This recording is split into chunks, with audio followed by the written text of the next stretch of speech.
In this video, I just read through some knowledge you need to have involving conventional terms of notation and shape and applying the properties and definitions of common shapes.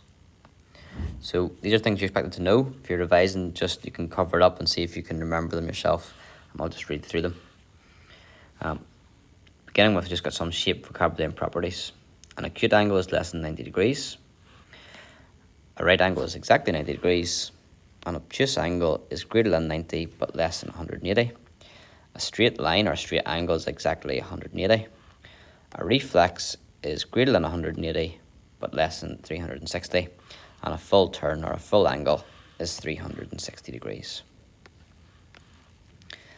Lines. This line would be described as horizontal and this one would be vertical. These two lines are parallel, which mean they always are equal distance away from each other and will never cross. Whereas these lines are perpendicular, they cross at 90 degrees. Types of triangles. We've got here an equilateral triangle where all three sides are the same length, meaning all three angles are the same.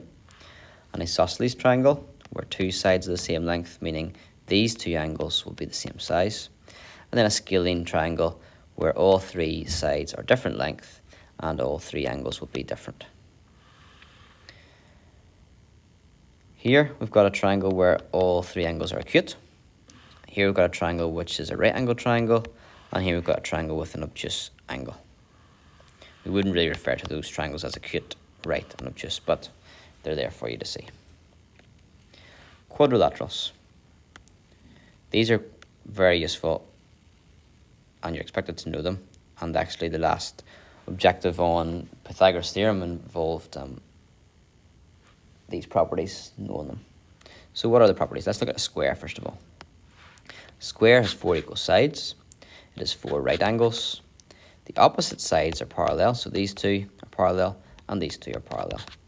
And the diagonals are equal in length and they bisect or they cut each other at 90 degrees. Sorry for the resolution in this, by the way. The rectangle, the opposite sides are equal and they're also opposite sides are parallel. It's got 4 right angles and the diagonals are equal in size, equal in length, but they do not cut at 90 degrees. You can see an acute angle there and an obtuse angle. The kite. So the kite, adjacent sides are equal. So there's 2 sides beside each other are the same length, and these 2 sides beside each other are the same length. The diagonals of a kite will meet at 90 degrees, so that they cut at 90. They don't bisect. Now, one diagonal bisects the other, so this one is bisected by this one, but this diagonal here is not bisected. This one's shorter bit of the diagonal, and this is the longer bit of the diagonal. So part of it's bisected, but not both diagonals. They're not both bisected. Okay, the rhombus. It's got 4 equal sides. The opposite sides are parallel. The opposite angles are going to be equal, so these two will be the same size. These two will be the same size.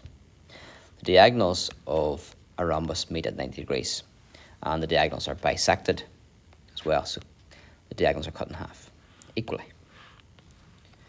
The parallelogram, you've got opposite sides are equal, so these two are equal and these two are equal, and then you've got the opposite sides are parallel, so these two are parallel and these two are parallel.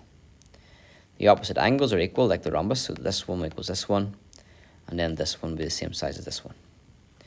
The diagonals will bisect each other, but they'll not cut at 90 degrees, they'll not be perpendicular. And then we have a trapezium. The definition of a trapezium is quite simple. It's just a 4-sided shape that has one pair of one pair of parallel sides, and it's obviously going to be the opposite sides if they're parallel. So one pair of opposite sides parallel. So lots of other shapes could be called trapeziums because they would satisfy that condition. Okay, let's look at more generally at polygons. A polygon can have 3 or more sides.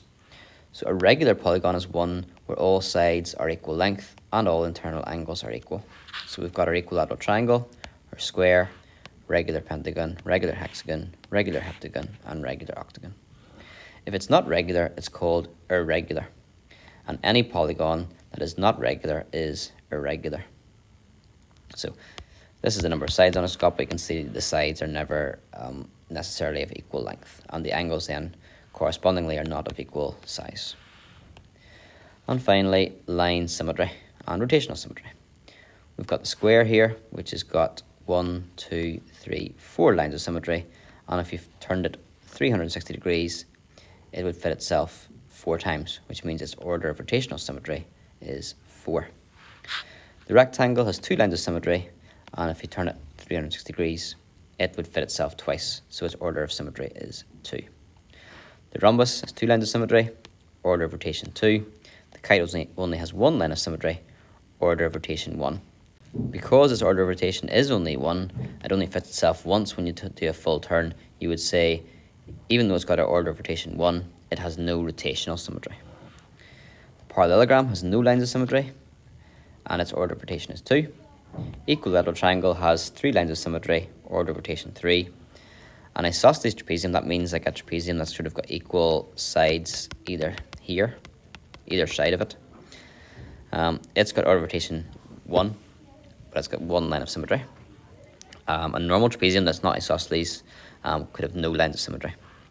And a hexagon has 6 lines of symmetry, order of rotation 6.